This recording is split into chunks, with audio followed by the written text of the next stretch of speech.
सभी को मेरा नमस्कार। आज हम लोग बात करेंगे यूपीएसआई सिलेबस 2025।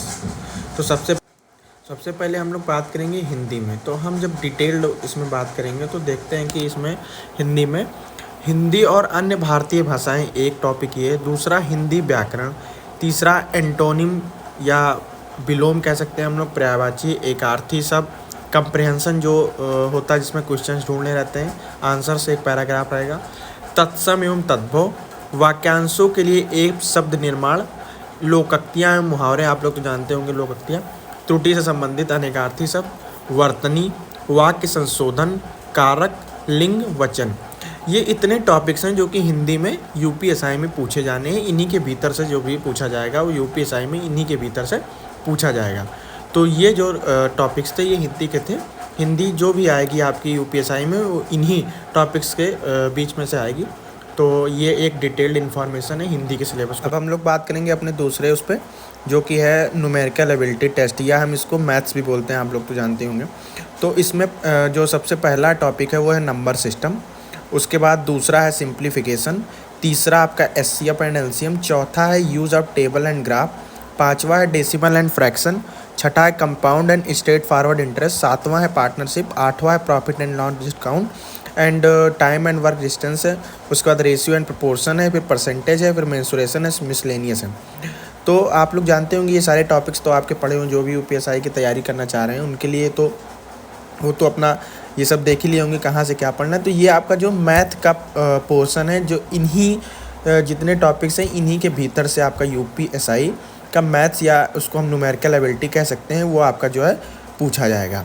तो आप लोग अपना जिस हिसाब से तैयार कर लीजिए। इसमें कुछ टॉपिक टफ भी हैं, कुछ आसान भी हैं। तो आप लोग तो एचसीएफ एलसीएम हो गया या नंबर सिस्टम हो गया, परसेंटेज होगा, ये सब तो आप लोग बहुत बचपन से, हम भी लोग बचपन से ही पढ़ते आए हैं। तो कहीं ना कहीं ये सारे टॉपिक्स जो हैं वो आसान हैं और आप इनको ईज़िली कवर कर सकते हैं। अभी तो फॉर्म भी स्टार्ट नहीं हुआ है भरना। तो ये एक डिटेल्ड इन्फॉर्मेशन थी मैथ को लेकर के, जो कि आपको मैंने बता दिया है, और आप इन्हीं से अपना जो है अपना प्रिपरेशन कर सकते हैं। इससे आप आसानी से अपना जो है तैयार कर सकते हैं, उससे आप पढ़िए। और जाहिर सी बात है कहीं ना। अब हम लोग बात करेंगे मेंटल एबिलिटी टेस्ट की। तो जो सबसे पहला इसका टॉपिक है वो लॉजिकल डायग्राम है, सिंबल, दूसरा है सिंबल रिलेशनशिप इंटरप्रिटेशन, तीसरा है कोडिफिकेशन परसेप्शन टेस्ट, चौथा है वर्ड फॉर्मेशन, पांचवा है लेटर एंड नंबर सीरीज, छठा है वर्ड एंड अल्फ़ाबेट, सातवां एनोलॉजी, आठवां सेंस टेस्ट, नवा letter and number coding, direction sense test, logical interpretation of knowledge, forcefulness of argument. ये मेंटल एबिलिटी टेस्ट, इसको हम जनरल भाषा में रीजनिंग बोल सकते हैं, आप लोग तो जानते ही होंगे। तो ये जो टॉपिक्स हैं वो रीजनिंग के टॉपिक्स हैं, और ये एक डिटेल्ड इन्फॉर्मेशन, जैसा ही मैं पहले बता चुका हूँ वीडियो में, ये डिटेल्ड इन्फॉर्मेशन है।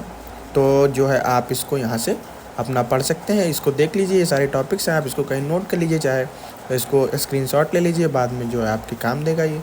तो ये एक अच्छी चीज़ है कि आपको, जैसे आपको पूरा एक वो मिल जाएगा कि कहाँ से हमको क्या पढ़ना है। एक डिटेल इन्फॉर्मेशन है, सिलेबस का डिटेल्ड वो है, बहुत सारी जगह नहीं मिलता है, तो हमने इसको कहीं से खोजा है और आपके लिए हम इसको लेकर के आए हैं। इसको आप देखिए और इससे आप पढ़ने की कोशिश करिए। अब अगले स्टेप में अगला टॉपिक है कॉन्स्टिट्यूशन।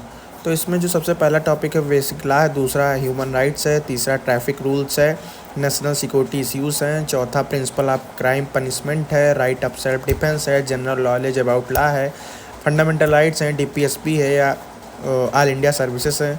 ये जो है कॉन्स्टिट्यूशन के लिए यूपीएसआई का सिलेबस ये है, जिसके अंतर से आपका जो है यूपीएसआई में कॉन्स्टिट्यूशन जो एक पार्ट है, इसको मूल विधि भी कहते हैं, तो उसका एक डिटेल इन्फॉर्मेशन है कि क्या क्या इन कॉन्स्टिट्यूशन में पूछा जा सकता है।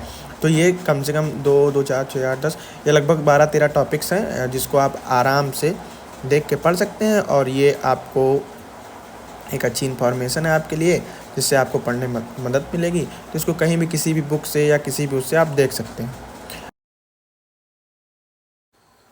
और अगला पार्ट आपका ये जनरल नॉलेज का है, जिसको हम जीके बोलते हैं। तो इसमें जनरल साइंस हो गया, अवार्ड एंड ऑनर्स हो गया, बुक एंड ऑथर्स हो गए, current affair of national international importance हो गया, मतलब बेसिकली करंट अफेयर, खासकर यूपी का आप लोग देख सकते हैं, इंडियन पॉलिटिक्स, इकोनॉमिक्स हो गया, क्वेश्चंस फ्रॉम, एक तरीके से पूरा जीएस को इसमें कवर करने की कोशिश की गई है, और जो कि अच्छी बात है। तो ये हम आपके जनरल नॉलेज का जो है यूपीएसआई का सिलेबस है, इसी के बीच से ये सारी चीज़ें जो है यूपीएसआई में पूछी जा सकती हैं, एक्सपेक्टेड है कि इन्हीं टॉपिक से पूछी जाए। तो उसका एक डिटेल्ड इन्फॉर्मेशन ये भी है। और हम लोग आगे ऐसे देखते रहेंगे कि देखते हैं। अब मैंने पूरा जो है सिलेबस इसमें इस वीडियो में आपको बता दिया। आपको पूरा सिलेबस पूरा ये वीडियो देख के आप पूरा अपना सिलेबस इसमें चेक कर सकते हैं, एकदम डिटेल इन्फॉर्मेशन। ये ज्योग्राफी का है, ऐसे ये मेंटल एप्टीट्यूड हो गया, law and order, criminal harmony, फिर आपका ये इंटेलिजेंस कोशेंट हो गया, तमाम सारी चीज़ें ऐसे हैं।